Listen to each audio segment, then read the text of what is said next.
Très heureux de vous retrouver pour un autre numéro de Droit au but sur Actuel Média Burkina.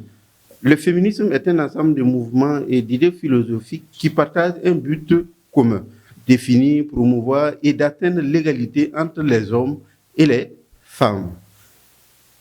Alors, cette philosophie tend à atteindre l'égalité politique, économique, socio-culturelle et juridique. Le féminisme a donc pour objectif d'abolir dans les différents domaines de la vie les inégalités entre les hommes et les femmes, dont les femmes sont les principales victimes. Alors, aujourd'hui, à votre émission Droit au but, nous parlons donc de féminisme. Et pour en parler, des invités, Moniratou Awa Tankwano, journaliste à Actuel Média. Bonsoir. Bonsoir. Et également To Lansina, également journaliste à Actuel Média Burkina. Bonsoir, M. Ludo.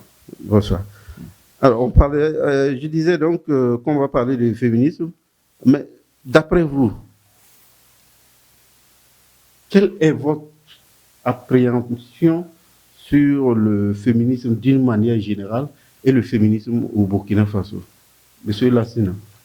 Ok, pour parler de féminisme, on peut comprendre environ 3 dimensions que moi je vais appeler des vagues successives.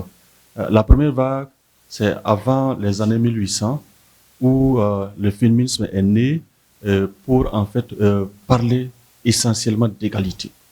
Égalité dans tout le domaine entre l'homme et la femme. Ça, c'est la première vague. La deuxième vague est arrivée après donc les années 1800, pour ne pas dire les années 1900, où le débat essentiel qui était posé, c'était de l'appropriation du corps de la femme. Dans les questions d'avortement, les questions de planning familial, donc ça c'est aux alentours des années 1900. Et est venue une troisième vague, qui est une vague minoritaire, c'est-à-dire que le féminisme naît des revendications des minorités. Bon, on peut prendre un exemple, le cas des femmes noires aux États-Unis. Oui. Voilà. Donc le féminisme qui naît donc du cas des noirs et la partie féminine donc revendique ses droits. Voilà. Donc on peut donc essayer de comprendre ça sous ces 3 vagues successives qui ont évolué à travers le monde. Mais au Burkina Faso, comment est-ce que vous appréhendez le féminisme? Au Burkina Faso, on peut dire que le féminisme est là, mais de manière, j'allais dire, pas très visible, si ce n'est que quelques intellectuels qui posent le débat. Selon tout le rôle de la femme de la société burkinabé, le problème du féminisme est posé, le problème d'égalité est posé. Et donc, c'est pour dire qu'il y a déjà le féminisme en soi au Burkina. Mais comment faire pour que des femmes bien organisées puissent poser le débat et en faire une revendication qui porte? Ça veut dire que le féminisme avait un autre visage au Burkina, si l'on s'en tient dans l'histoire même du Burkina, Gimbe Ouattara et Nyenenga qui est la mère de Mosé. Absolument. On peut comprendre ça comme ça. Et jusqu'à de manière contemporaine, très près de nous, il y a ces problèmes de droit, d'égalité entre hommes et femmes, les questions genre qui se posent. Donc c'est aussi une autre dimension du féminisme que l'on vit au Burkina Faso. Alors, Madame Moniratou, votre regard sur le féminisme d'une manière générale, et en particulier au Burkina? D'une manière générale, pour moi, le féminisme, c'est une façon de voir les choses, un concept, un courant qui vise à faire la promotion des droits de la femme, mais aussi à faire la promotion de l'égalité entre hommes et femmes. Maintenant, au Burkina Faso, on peut dire que le féminisme vise surtout à lutter pour l'accession des filles à l'éducation, à lutter contre l'excision, à lutter contre les violences faites à la femme. Je pense que le féminisme ne s'adapte pas à notre concept au Burkina Faso. C'est-à-dire?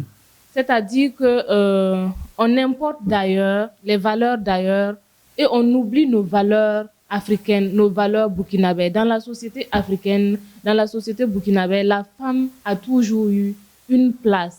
Pourtant, ce féminisme tel que pratiqué actuellement là revendique la place de la femme dans la société. Alors qu'elle avait déjà sa Elle place. avait déjà sa place dans la société.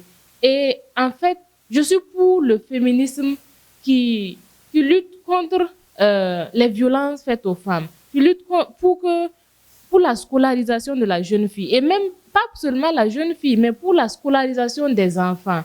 Mais ce féminisme-là qu'on voit de plus en plus sur les réseaux sociaux, qui veut donner une place déjà acquise, parce que dans nos sociétés africaines, comme beaucoup veulent le faire comprendre, la femme a toujours eu un rôle, la femme a toujours eu une place. Donc je ne vois pas pourquoi chercher encore à donner une place à la femme, parce qu'elle a toujours eu sa place.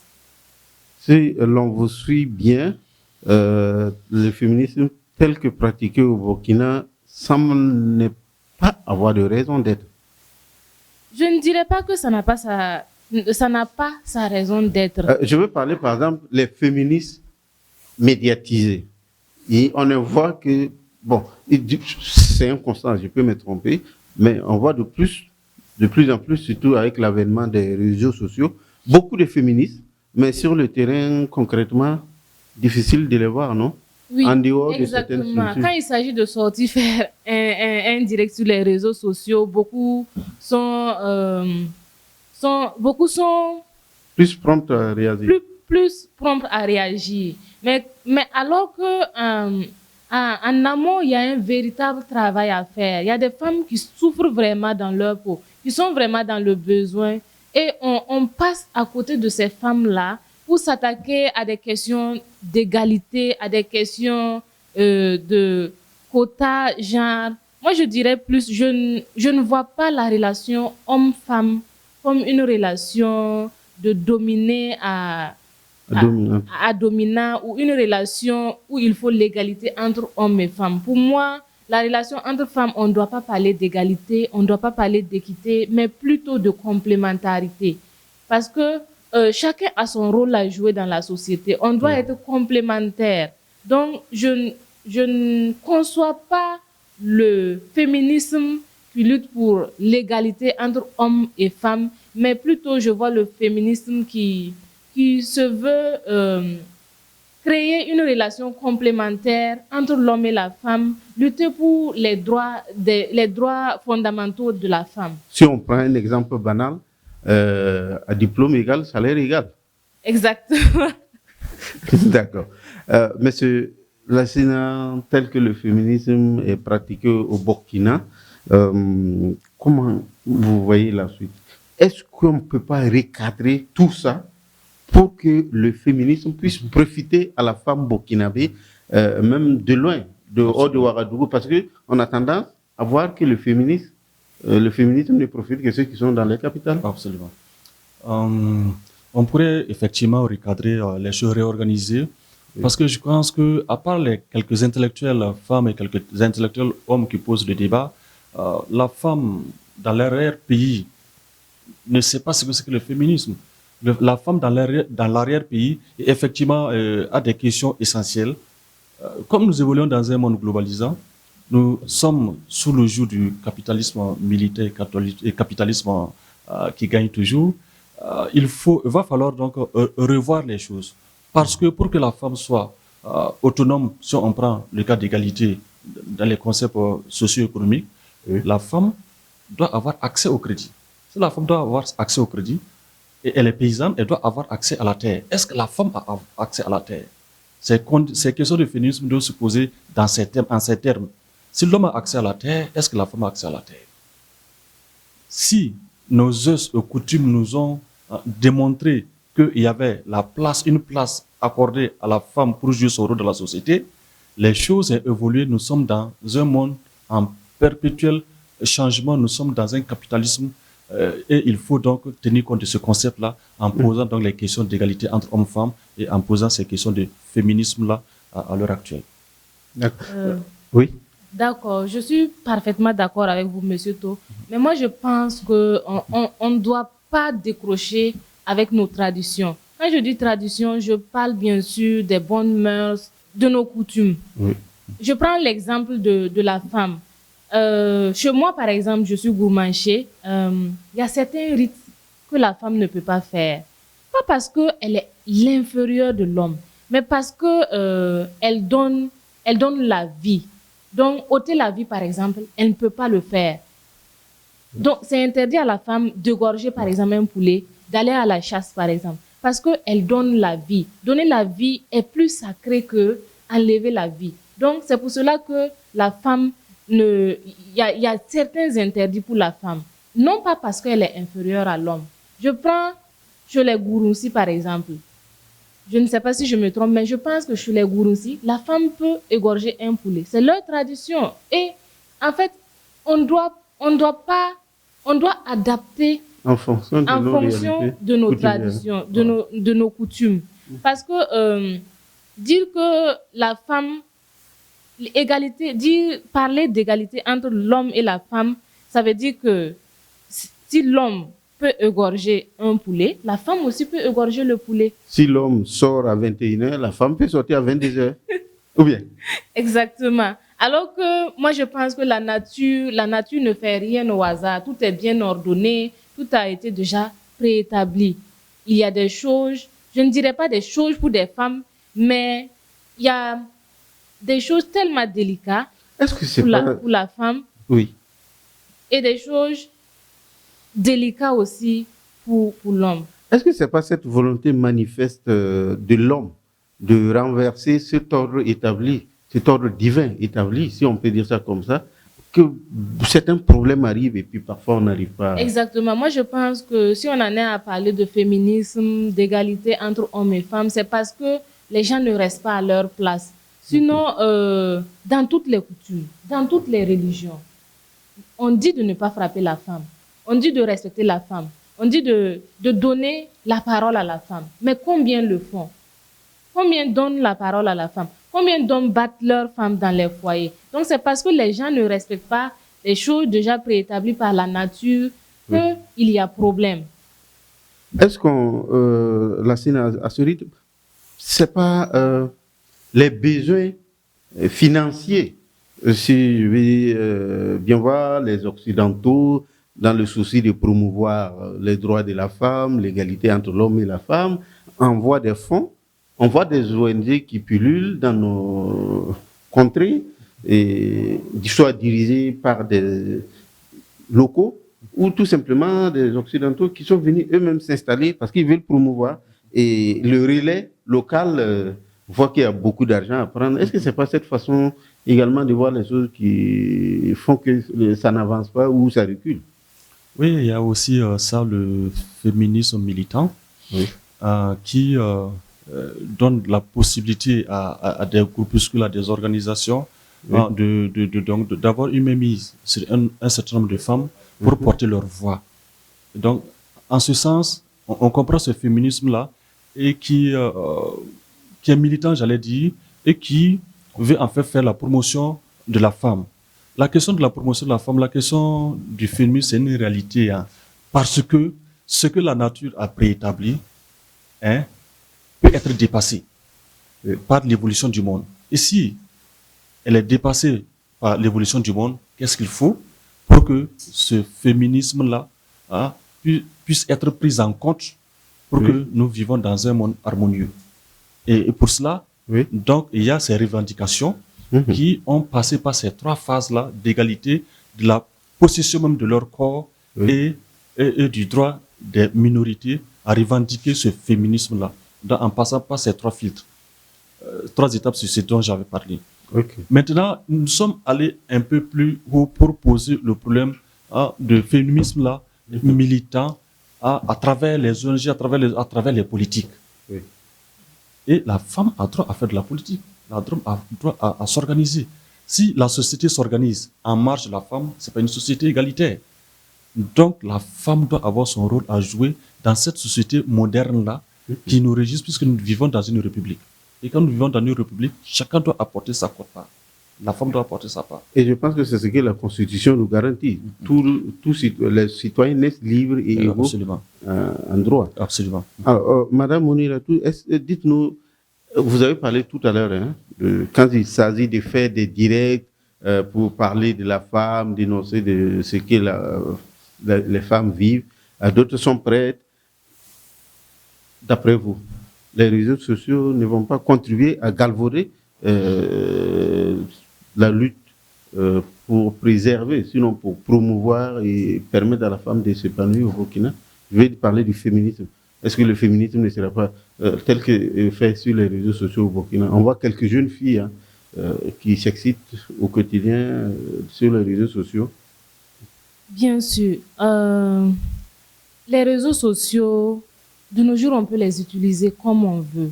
On peut les utiliser dans le bon sens comme dans le mauvais sens. Oui. Je ne dirais pas que ces personnes qui s'excitent sur les réseaux sociaux le font de manière fortuite. Il y a aussi dans leur lutte des choses qui sont intéressantes. Quand on parle de... Moi, quand on me parle de la lutte contre la violence faite aux femmes, de dénoncer les violences faites aux femmes, je suis d'accord avec ce féminisme-là. Mais quand...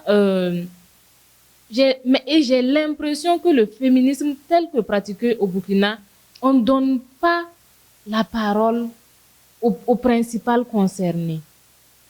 Certes, ce sont des femmes qui parlent, mais est-ce que ces femmes-là connaissent les réalités des femmes du pays profond? Connaissent les réalités des femmes du pays profond. Est-ce que ces femmes-là connaissent le vécu des femmes du pays profond? Moi, je suis femme. Quand on me parle d'égalité entre l'homme et la femme, j'ai l'impression que l'homme est supérieur à moi et qu'il y a une lutte pour que je sois au même niveau que l'homme. J'ai toujours eu cette impression-là, qu'il y a toujours eu cette lutte-là pour que je sois au même niveau que l'homme. Est-ce qu'il y a ce besoin-là? Moi, j'ai juste besoin qu'on me considère comme un être humain, qu'on me considère complémentaire à l'homme et qu'on considère l'homme complémentaire à moi. Parce que j'ai l'impression que ce féminisme-là, il est en train de passer à côté de son objectif. Est-ce que c'est important de chercher à promouvoir ou du moins chercher à revendiquer coûte que coûte l'égalité entre l'homme et la femme? Est-ce que tous les hommes ne naissent pas libres et égaux? Moi, c'est la question que je me pose parce que moi, je pense qu'on devrait plutôt chercher la complémentarité parce que cette façon de parler de l'égalité-là, je ne dirais pas que je ne suis pas complètement d'accord avec cette histoire d'égalité-là. Comment les réseaux sociaux ne vont pas influencer, sinon galvauder la lutte pour l'épanouissement de la femme au Burkina? Absolument, c'est fait à deux niveaux, galvauder et puis diminuer même la quintessence de la lutte des femmes en faveur donc du féminisme dans notre pays. Parce que pour avoir accès à un médium, ne parlons même plus de médias sociaux, il faut un minimum de connaissances. Au temps des masses médias, n'importe qui ne part pas à la radio aller raconter ce qu'il veut. Maintenant que nous sommes dans les réseaux sociaux et il y a la démocratie qui est là, la technologie nous permet donc d'être libre et de parler. Il va falloir qu'un État responsable arrive à contrôler les réseaux sociaux, sinon nous allons passer à côté de la plaque. Ça va anéantir la lutte des femmes et des hommes qui sont pour le féminisme dans notre pays. Il va falloir donc essayer de contrôler les réseaux sociaux pour que la lutte pour le féminisme aboutisse et le grand bonheur des femmes. D'accord. Nous tendons vers la fin de cette émission. Mouniratou, ne faut-il pas repenser autrement le féminisme pour encore faire profiter davantage et plus la femme? Parce que moi, je prends un exemple. Il y a la sœur Kantiono, aux 1200 logements. Ça, moi, je l'appelle féministe. Parce qu'elle a créé un centre avec l'appui de ses partenaires où elle recueille des filles mères, les filles que certains hommes ont abusées et ont fui, laissées avec leurs enfants. Moi, je salue la dame Kabri Rasmata qui a créé la fondation Rama, qui vient en aide à ces femmes victimes de fistules. Ça, c'est féminisme. Et également l'association Mouyou. Et je n'en finirai pas de citer. Est-ce qu'il ne faut pas repenser pour que ces gens de mouvements qui vraiment participent à l'épanouissement de la femme là, puissent être connus, promouvoir ces trucs-là? Bien sûr, absolument. Je fais partie des gens qui pensent que on doit repenser ce féminisme-là au Burkina Faso, recadrer et contextualiser le féminisme au Burkina Faso, parce que on n'a pas, les pays sont différents. Déjà même les ethnies même sont différentes. Il y a plusieurs ethnies et les ethnies varient d'une ethnie à une autre. Donc, d'un pays à un autre pays, les réalités aussi varient. Donc, je pense qu'on devrait contextualiser le féminisme par rapport à notre pays, par rapport à nos valeurs, par rapport aussi à la condition même de la femme au Burkina Faso. D'accord. Monsieur Gassouga. Et qui, je le rappelle, n'a jamais, ou du moins, n'a pas eu, au Burkina Faso en tout cas, la femme n'a jamais eu un second rôle, une seconde place dans la société. On a des Amazones qu'on respecte, on a des grandes dames qu'on respecte. Moi, je suis femme, j'ai grandi dans une famille avec beaucoup d'enfants. Je me suis jamais sentie femme, mais je me suis sentie comme une enfant comme les autres enfants. J'ai toujours été traitée comme les autres enfants. Je me suis jamais sentie différente ou quoi que ce soit. Ben, voilà des femmes qu'on a donné la place qu'il faut dans la société burkinabé. Madame Sarah Sérimé, Monique Ilboudo, Juliette Bonkongu, elles sont nombreuses qui ont dirigé l'administration avec des déterminations et beaucoup d'abnégation et de courage. Et elles ont fait ce qu'elles pouvaient faire comme des hommes et elles ont même parfois mieux fait que les hommes. Oui, dans chaque étape, dans chaque catégorie donc, de la vie sociale, il y a des femmes qui se sont fait distinguer, que ce soit dans le domaine du droit, de l'économie, de la politique, des organisations sociales pour le mieux vivre des femmes et des hommes. Des femmes se sont bien distinguées. Donc, cela veut dire que le féminisme dans notre pays peut être beaucoup plus peut-être social que politique. Le féminisme dans notre pays peut être peut-être plus économique que politique. Et lorsque les femmes auront donc à cœur et être atteint un certain niveau, j'allais dire, là, le combat politique peut se mener et atteindre les cimes voulues. Sinon, à l'heure actuelle, je pense que le féminisme dans notre pays est à un stade où c'est un stade de balbutiement, j'allais dire. Voilà, donc pour certains, le féminisme n'a jamais existé au Burkina. Voilà, c'est ça. C'est un stade de balbutiement. Ça n'a jamais existé, mais ça existe, ça a existé. Et il faut donc que les femmes se battent pour donc être au même niveau que les femmes et que des hommes aussi les aident en cela. Parce que sans un monde égalitaire, il n'y a pas de développement. Et pour terminer, je voulais donc dire que ce combat, c'est pas le combat des femmes, seulement c'est le combat des hommes, parce que les hommes-là viennent des femmes. Ces hommes-là ont des filles qui vont devenir des femmes. Donc c'est notre lutte à nous tous. Oniratou, pour terminer. Je suis parfaitement d'accord avec M. To. Ce combat n'est pas seulement un combat de femmes, mais c'est aussi un combat d'hommes et un combat de tous. Mais surtout, et surtout la justice contre les inégalités, contre les violences faites aux femmes. Alors, nous aurons l'occasion de revenir sur le thème du féminisme dans d'autres numéros de votre émission Droit au but sur Actuel Média Burkina. Mais en attendant, vous pouvez nous suivre sur les réseaux sociaux, notamment sur la chaîne YouTube. Et bien sûr, nous serons très heureux de vous avoir dans un autre numéro. Pour l'instant, nous vous souhaitons donc une très belle écoute.